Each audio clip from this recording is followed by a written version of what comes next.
Hello there, guys. The Geek Show is here at Animex for the Animex Talk section.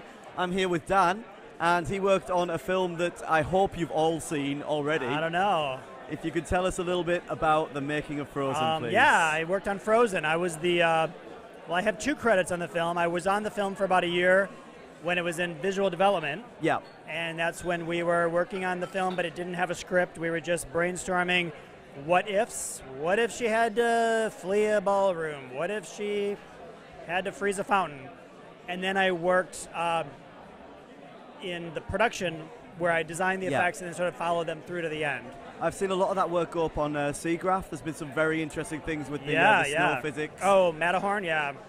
Matterhorn was the program that they developed to do the snow, because for a long, long time, the snow looked like, we used to call it packing peanuts. Yeah. So it wasn't until way late in the game that Matterhorn was invented or developed, and it changed everything. Because personally, when I've tried snow before, it's been particle effects emitted by the feet and things like that, and it very much like, as you say, like packing peanuts. Yeah, and there's a huge group of people at the studio. Like, our art director had never been to the snow before. He's from California. Yeah. I'm from the Midwest, where it snows every minute. So, there was a huge discussion every day about, some people thought it caricatured snow fine, and then some of us were like, but no, snow is heavy, it's wet, it doesn't poof away into puff. So the snow for that was a huge game changer. But for me, it was about the magic and the dress transformation and the sort of the visual rhyme of her magic and how it. Yeah. We charted out the design of her magic to fit her emotional arc. So that was exciting. So, as in parts of the film where she's in a darker place emotionally. Yeah, we took. I came up with kind of like 3 phases. So there's the uncontrolled, transitional, and then controlled. So the uncontrolled would be hard edges, unformed snowflakes, and that would be the front of the film. Then through the Let It Go song, it's all starts to go into the curves, the rose mulling. Yeah, the more wistful spirals. And then her snowflakes start to form in there, all the way to the culmination of her stepping down. And we had a guy come into the studio, his name was Dr. Snow, and taught us how a snowflake actually is formed, branching and plating, branching and plating. And once we learned that, that's what was the catalyst for this. When she stomps that snowflake, that's the seed, and then it branches and plates until it builds completely. And little fun fact, the castle build, it's all from the ground up, and then we get to the top, and then it's back down through the chandelier. Her dress transformation is we mimic completely, so it's from the bottom up, and then the cape comes down, and the cape is the same design as the spires, or the spikes of the chandelier. I hadn't noticed that. Yeah. So it's, the movie, we were invited to think like filmmakers, everybody thinks that they're filmmaking, and we are, but there was something special about Frozen where we would sit in the room and we would talk film, visual rhymes and worst of the worst and slingshots and things that we learned from Babette Buster, who's our film guru from UCLA, and she's a live action person. Yeah. So we were infusing a lot of live action influences into the film. So a lot of the narrative and storytelling and cinematic techniques. Yeah, and so I hope when people see the film, it feels a little bit better than just a cartoon. Yeah.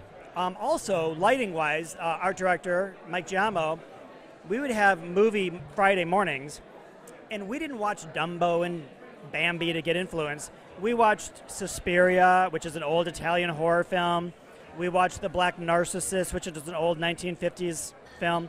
So we pulled influences from things that were very non-Disney. Yeah. And then just used them. So when you watch the lighting in Frozen, and the blacks go black and things are vignetted, it's all from So it's not a derivative Disney product. It's well, I think we were inspired by things that weren't Disney, which is healthy.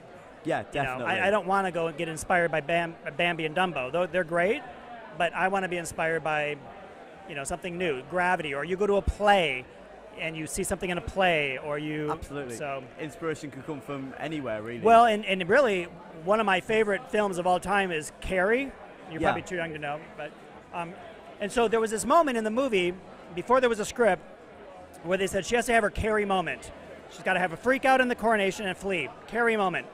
Well, everybody knew I loved the movie Carrie. And New York was doing a musical version of it on Broadway. So I flew to New York and watched the musical version of play. Well, most people, Disney included, probably wouldn't want me saying that I was influenced by Carrie being bloodied at a prom. Right. Yeah. But when I watch the movie, I can see where that influenced me. Yeah. And thank God, because the movie is, touching people in a different way. Absolutely. I mean, you probably have seen the success and seen how it's influenced people. Oh, every day, every minute. I was just telling you before we went on air that my girlfriend's seen it so many more times. I've seen it twice with her, and she's seen it at least 6 times that I'm aware of. I have to say, like, kind of the icing on the cake has to be what happened to me at Animex 2 days ago. I arrived Tuesday night, and they asked me if I would be willing to get up early and go to a 9:30 showing of the film at a theater. And they were going to have kids there. Can you just introduce it? So I'm like, sure. So I went, and I was told as I walked into the theater that these kids had never been to a movie theater before, ever. Oh, right. And I was like, whoa, not only their first movie, first movie theater. So I walk in, and I'm like, hey, guys, I have to do a video for back at work. Can I just film you guys saying hi? Or maybe you can say, let it go, let it go. They, in perfect unison, sang me the whole song. Oh, that's excellent. Word for word, like they were a rehearsed children's choir.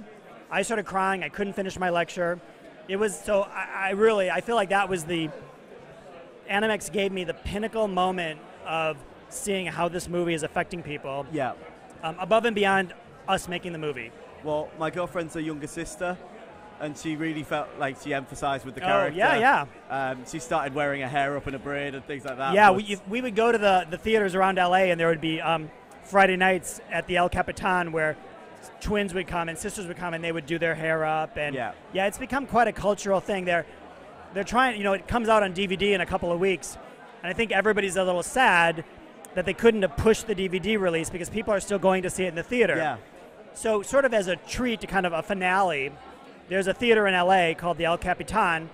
When you go see the movie there, during Let It Go, they snow on the audience. Oh, that's brilliant. It's just so mad. People are bawling. And so,